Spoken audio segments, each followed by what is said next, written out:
My News 16, the Basin's only primetime newscast.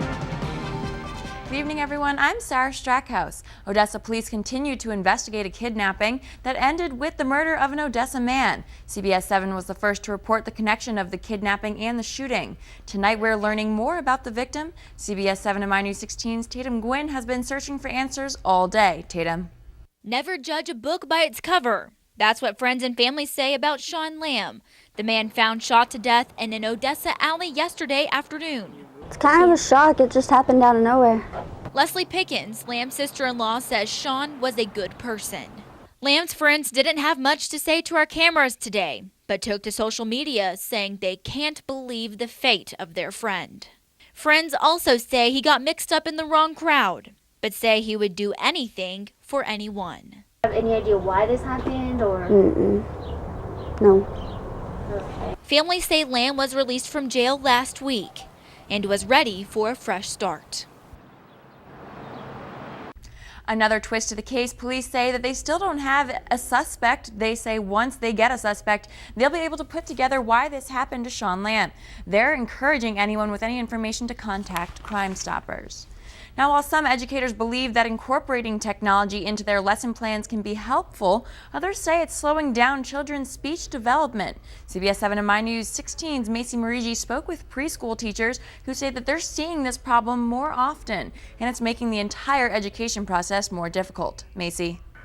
Smartphones and tablets have literally become extensions of our arms. However, some teachers say those habits are making it more difficult for children to learn to speak. For Carver Early Education Center teacher Dion Paquette, a silent classroom is scary. When you do have a completely quiet classroom, you don't know who's learning and you don't know who's not learning. Instead, Paquette prefers a talkative classroom. Although opinions are mixed on the positive and negative effects of using technology, early educators say it is becoming a big issue when it comes to learning to speak. So technology is speaking to them, but they're not speaking back. Ms. Paquette says many children are coming into preschool with limited verbal language skills. She believes part of the problem is that many parents nowadays just hand their smartphone or tablet over to their children for entertainment. She says it becomes a slippery slope.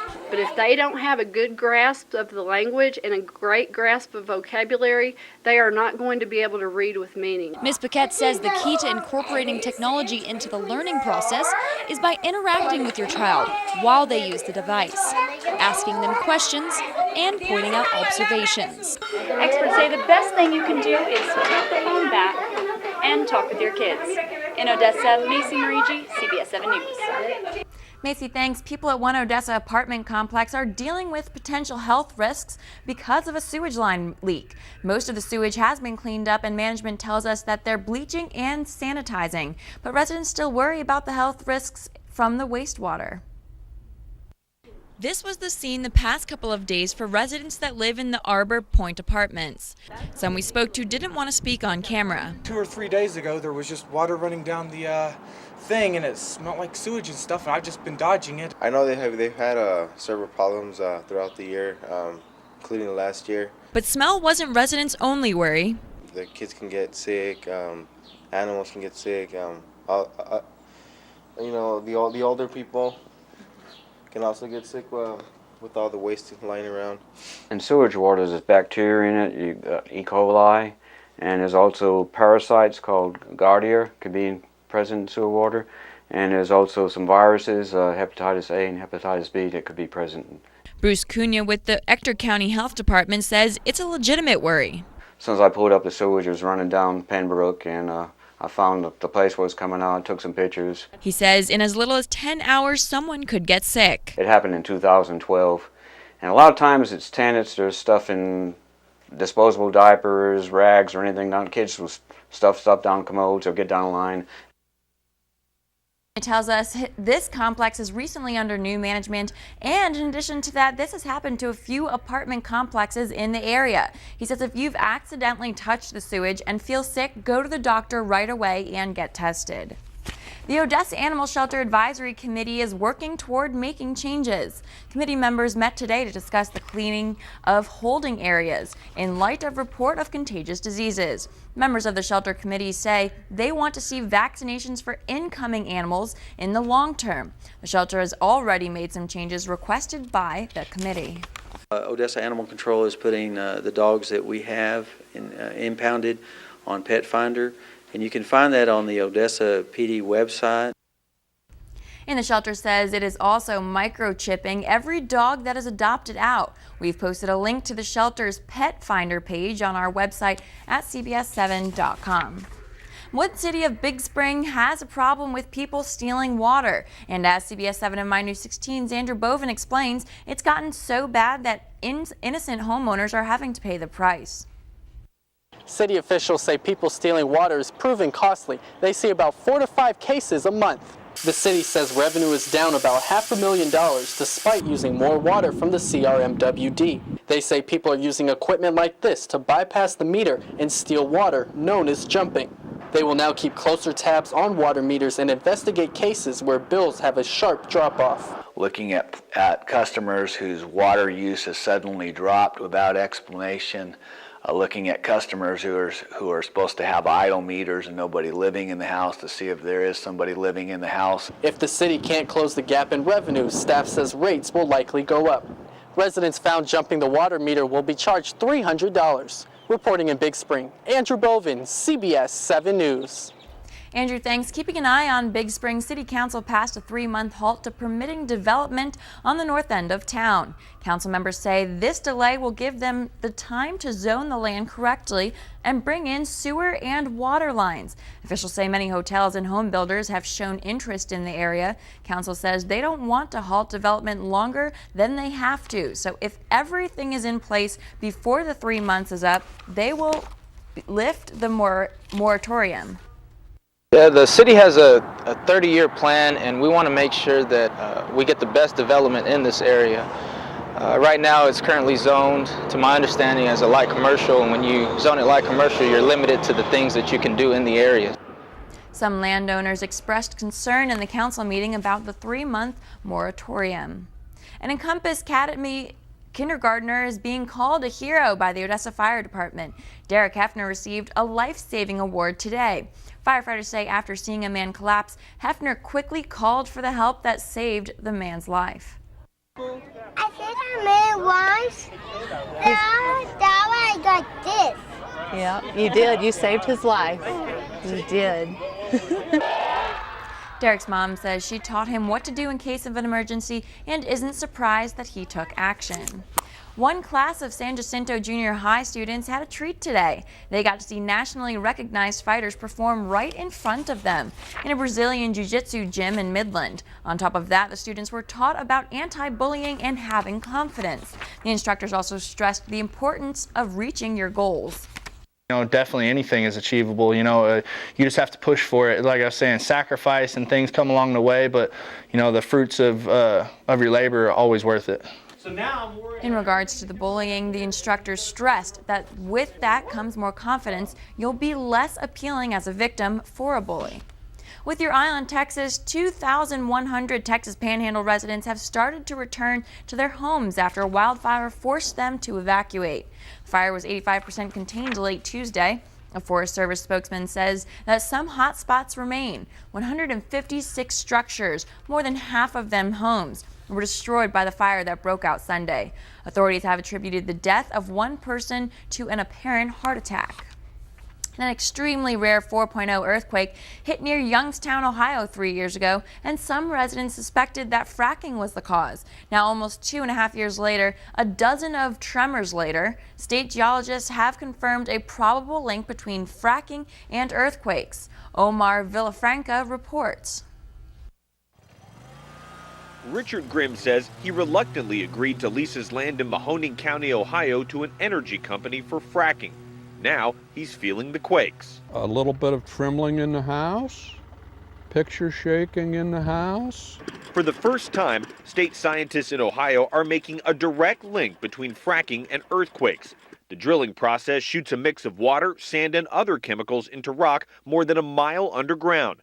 That's where some say it can trigger activity along earthquake fault lines. It's important to figure out where exactly in the earth these earthquakes occurred and how is it related to the fracking. Researchers have recorded more than 100-mile quakes in Ohio since they started looking into the possible link between earthquakes and drilling 15 years ago.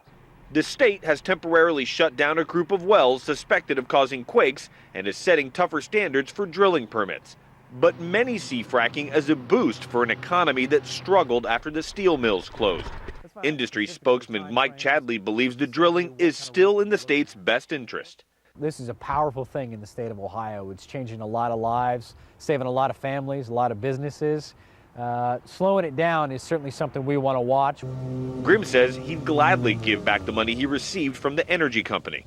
In a heartbeat. It's not worth it. It is absolutely not worth it. All he wants now is to keep his land from quaking. Omar Villafranca, CBS News, Mahoning County, Ohio. When we come back, we'll have a complete look at your forecast next on My News 16, News First at 9. You're watching. I am liking the look of that. That weekend looks good. Yeah, if you, like I said, sunny and hot is going to be your thing. So it's a pool weekend, and by now, I mean, a lot of people are getting out of school. You know, the pool should be opening, right? Absolutely, yeah. All right, let's hope so. Thanks so much, Daryl. Still ahead on My News 16, we'll give you an update on all of your health news. It's all next on My News 16, News First at 9.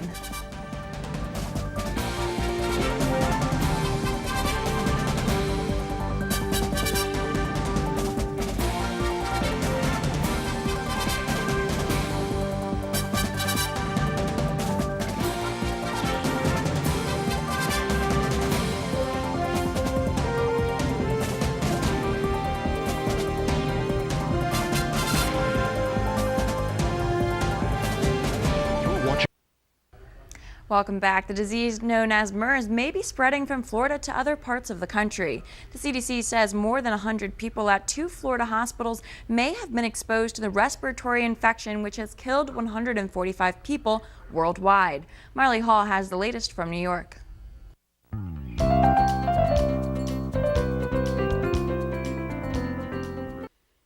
Doctors say 2 Orlando healthcare workers who were exposed to a patient with MERS have tested negative for the virus. The hospital is still waiting for test results for 18 other employees who may have been exposed to the Middle East respiratory syndrome and were sent home as a precaution. It has a very high mortality rate. About a third of the people who have acquired this infection have died of it. The virus causes coughing, fever, and sometimes pneumonia, which can be deadly. More than 500 people in the Middle East have been infected this year. The majority of cases are in Saudi Arabia. The infected person came to the U.S. from Saudi Arabia on May 1st.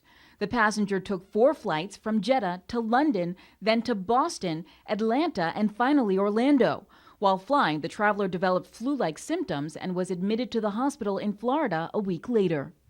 The CDC has started posting these warnings at major airports explaining the risk to travelers. The CDC is taking the current situation very seriously and is working in close coordination with local health authorities. The World Health Organization is keeping an eye on MERS and says despite a recent spike in cases, it's not yet a global health emergency. Marley Hall, CBS News.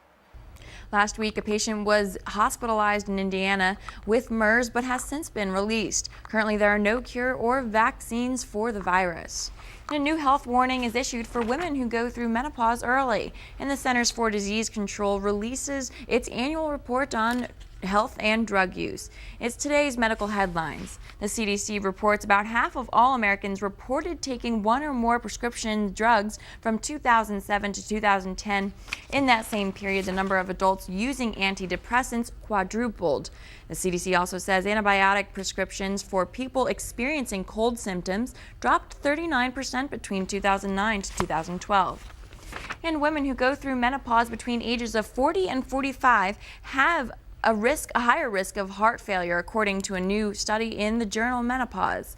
Researchers in Sweden looked at more than 22,000 women for the study. They found the risk of heart failure increased even more for early menopausal women who smoked at any point in their lives. Straight ahead, we'll take a look at the top sports stories making headlines today. You're watching My News 16, News First at 9.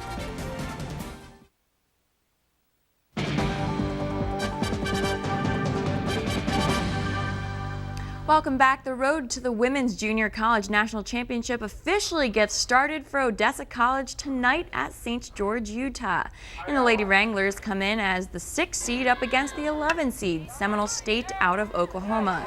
This Odessa team rolls in with a chip on its shoulders, winning 21 of their last 31 games. It's the program's 7th national appearance in the last 10 years, and this group is ready to do some damage.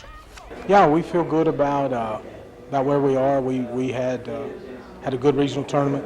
Kids started hitting, so we feel like we have a chance with the right seeding, and kind of like Coach Chavez said, if get a bounce here and a bounce there, we feel like we definitely have a top 3 team, if not a championship team.